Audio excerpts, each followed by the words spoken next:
This is Kurdistan, a region rich in oil, natural gas, and extraordinary history. Today, much of Kurdistan has been devastated thanks to the Syrian civil war, ISIS, and an unspoken civil war in Iraq. Kurdistan is now home to millions of refugees and internally displaced persons, and the only military force to consistently defeat ISIS. If you haven't heard of the Peshmerga, you should have. Stay with me, and you'll get to meet them face to face.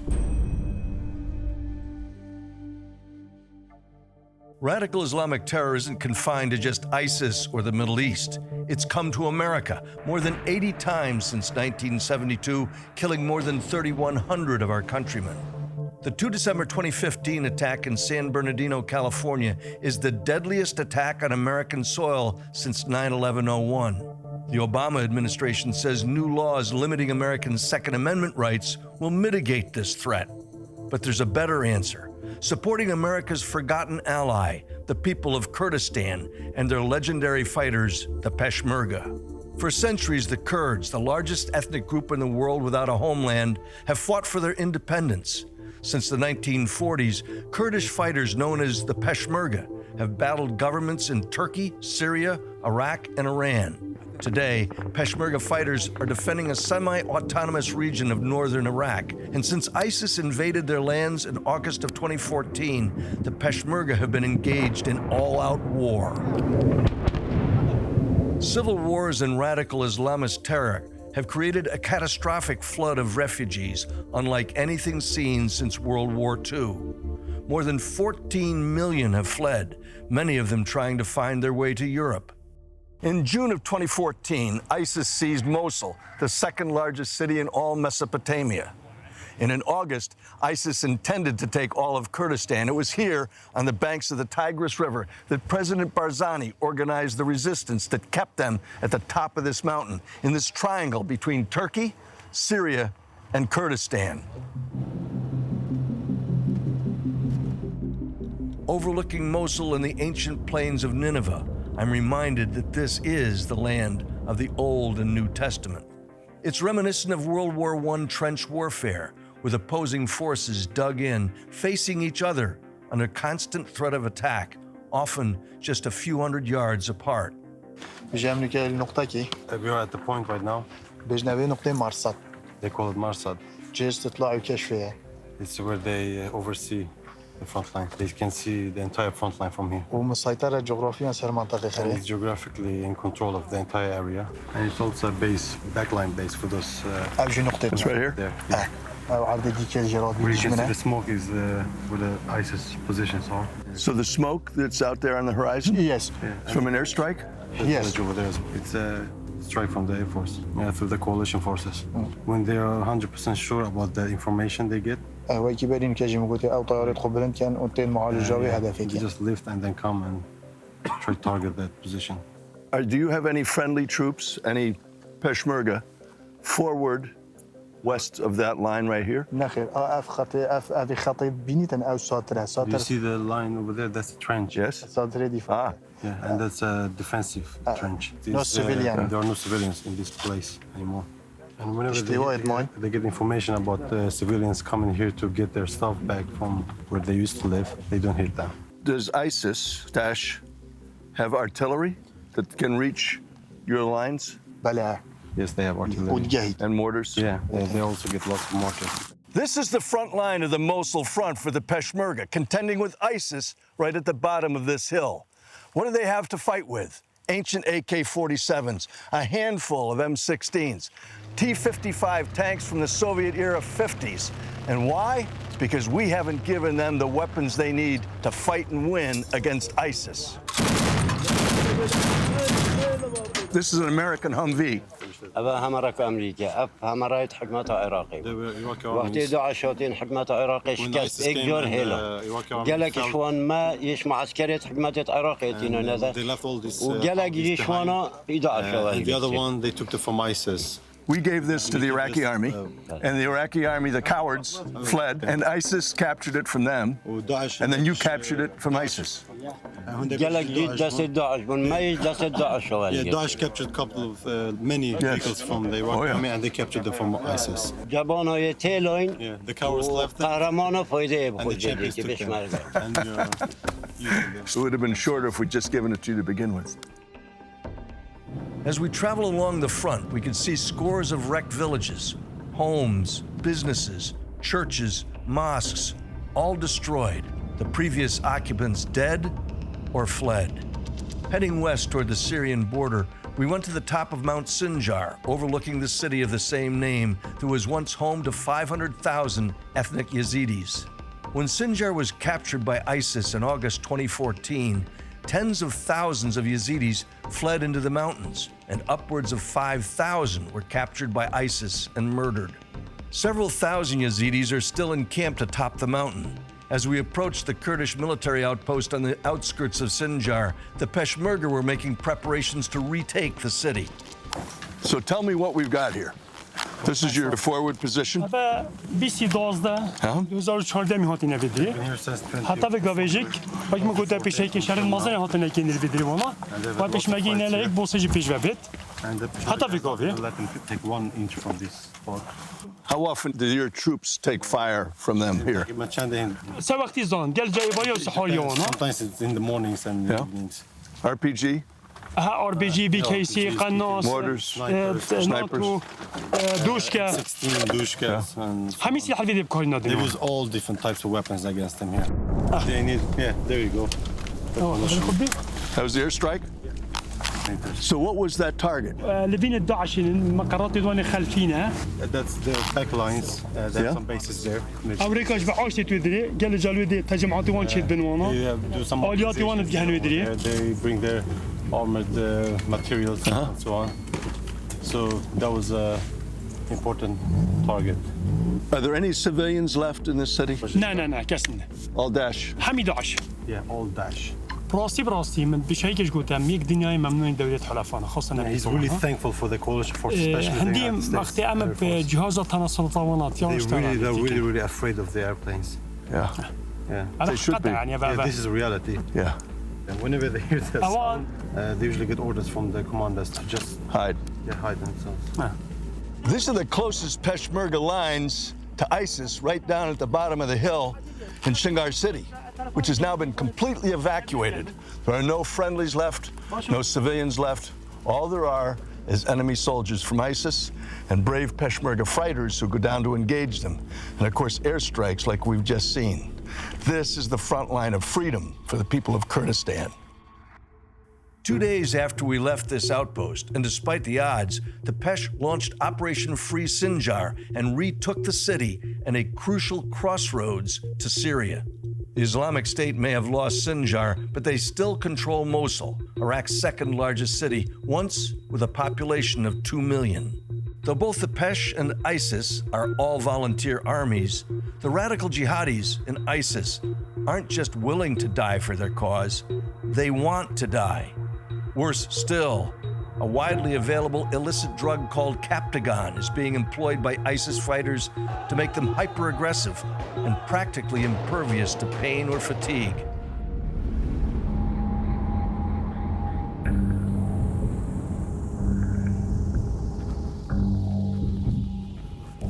Are the civilians all gone from here? They don't have any civilians except in that village over there where he's pointing.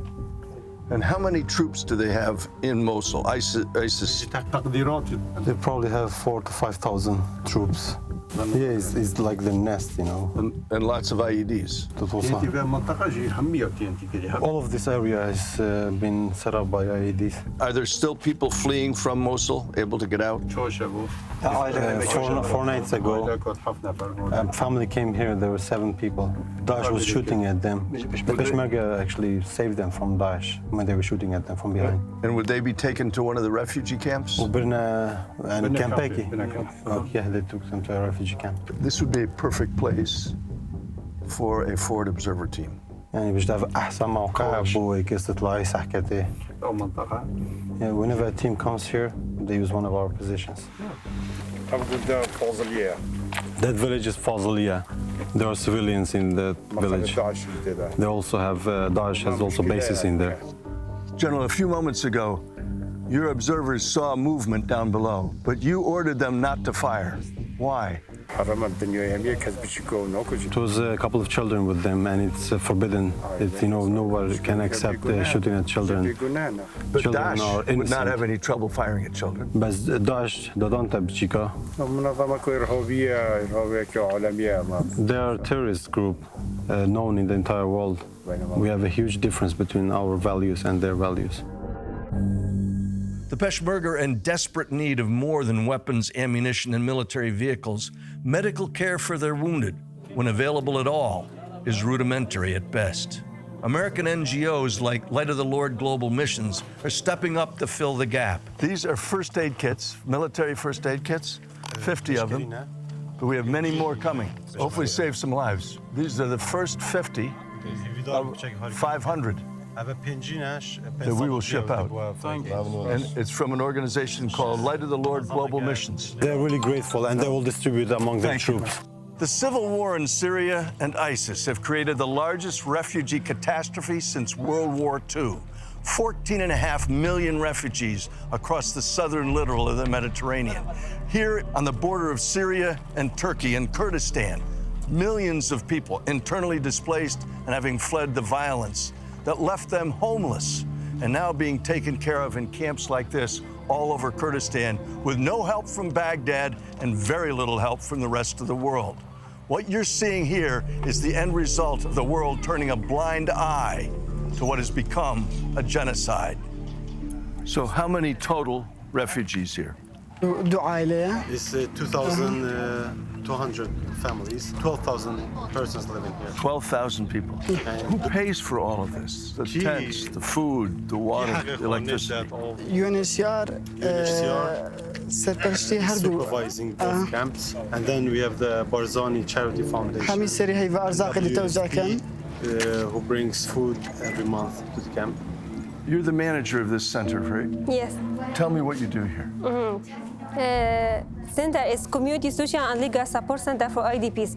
Our services are legal, social, and psychosocial. The care for women and girls who were captured, then escaped from ISIS is a major concern. Many of their families reject them, or worse, for being dishonored. Accommodating over 1 million refugees has put an incredible strain on the Kurdish regional government. This is Mount Sinjar, once one of the world's largest refugee centers. Many of the refugees we hear about flooding to Europe started right here, having been driven from their homes either in Syria or Iraq by ISIS.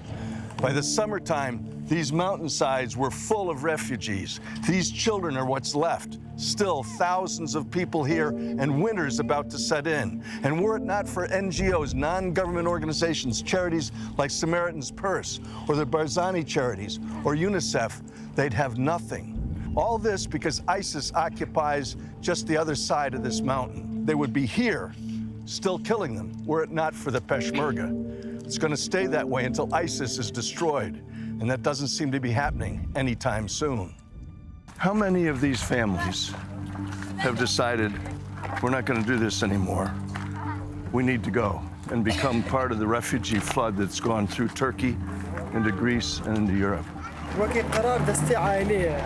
decision is the hand of the families. They cannot decide. Many of them want to leave the country. The other ones want to stay inside Kurdistan. I would guess most of the Kurds want to stay here in their own country. Of course, it's their country. They don't want to leave their country. But the refugees who are in these camps from Syria, most of them want to leave. and do they want to go back to Syria or do they want to go to Europe? Most of them want to take the refuge to Europe. And there's no way to stop them. No, of course not. They're free to leave. If Baghdad decides to attack Mosul, to liberate it from Daesh, you could have another 500,000 refugees. It doesn't matter how many comes here, we'll be at their service. The Kurdish people have suffered a lot throughout this century.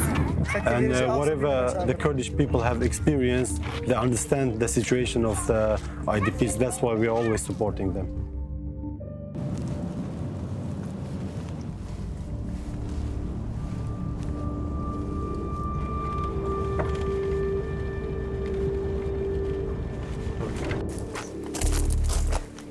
Tell us what this place, this particular strong point is. This place is the end point of the Gubebe village. It's very, very close to ISIS.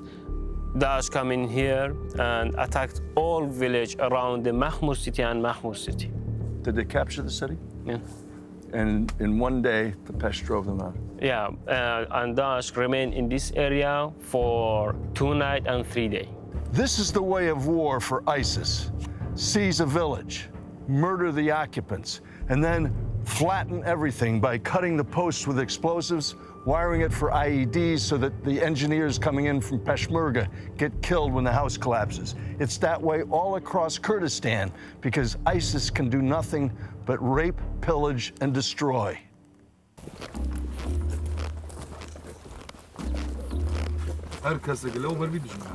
Any person, if come to here, is enemy and ISIS. In the water tank here, you can see the flag of ISIS. Yes? Yes. The ISIS is fighting here at this point more time. We see the enemy and enemy see you. So how often do they fire at this outpost? Every day? Yeah. The ability to fire back, mortars, ammunition supply. Do you get any from Baghdad? Any ammunition? No. So the ammunition for that, Dushka, did you capture the ammunition from ISIS? Some of them remain from ISIS, some of them the Minister of Peshmerga give to me. You may need it. Yeah. I hear a jet, military jet. Yeah. Is that just flying around, or has he been called to target something? No, if it's no fighting. Looking for targets? Yeah.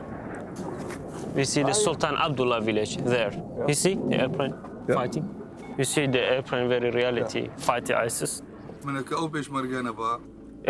My idea is that if Peshmerga not in here, maybe the ISIS is joined to Europa and attack Europe.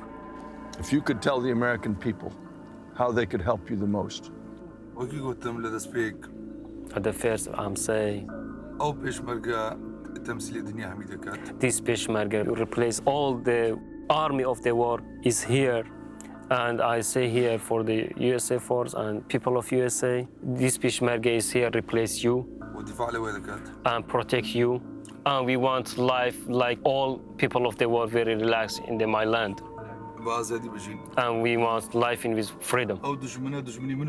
This enemy is my enemy and your enemy. If you see the reality of this war, yeah, it's very difficult, but we are very powerful in the heart. Brave. Zor. I hope that when the American people see this documentary, they will pressure our government to give the Peshmerga and the people of Kurdistan the help that they need and that they deserve. Thank you for having us up here. I'm very happy because you are in here. Driving ISIS out of all Iraq is a challenge beyond the capabilities of even the bravest of the Peshmerga. Some Iraqis, like Muhtar Shakat, head of the National Salvation Front, advocate building a coalition that includes Sunni opponents for ISIS as well as the Kurds. But to make that a possibility, the Shiite government in Baghdad is going to have to stop doing the bidding of the Ayatollahs in Tehran. Everybody today is concentrating on ending ISIS. Problem with ISIS is if you kill it and they are now overground, and you do not kill the causes of ISIS, it will go underground. And if it goes underground, you'll never be able to kill it. That will create a civil war in the area, which will be much worse than what we are facing today. It won't be just Syria and Iraq. All the Arab world. And Sunnis will be flocking from every part of the world. We don't want that. This is a threat to peace, world peace. There seems to be no help whatsoever from Baghdad. None. There seems to be very little help from other countries in the region. I mean, one would think. Other countries from the region paid Baghdad to help. The problem is the corruption in Baghdad. They pocketed the money and never sent it to the refugees. That's the problem. I ask you one thing, Oli. Why would the sectarian government in Baghdad help displaced Sunnis? They were the cause of their displacement in the first place. They want to control that population, they want to subdue them, and they want to put them under their authority. The Sunnis in Iraq is the only obstacle to the Iranian influence, not only in Iraq, but throughout the area. And the Sunnis will continue to suffer from Baghdad, who is nothing but a lackey of the Iranian government. This is not just a refugee problem. The refugee problem is just a symptom. The real sickness is the sectarianism that has been created in the area, and the major culprit in it is Iran. I've never seen a situation where the government of the United States has been so reluctant to stop a genocide that's happening and to provide support. The only military force that is defeating ISIS at every turn is the Peshmerga here in Kurdistan. And yet there's no American help whatsoever given directly to them. Why? We are obviously putting these people at risk and putting the people of the United States at risk by a policy that does not work.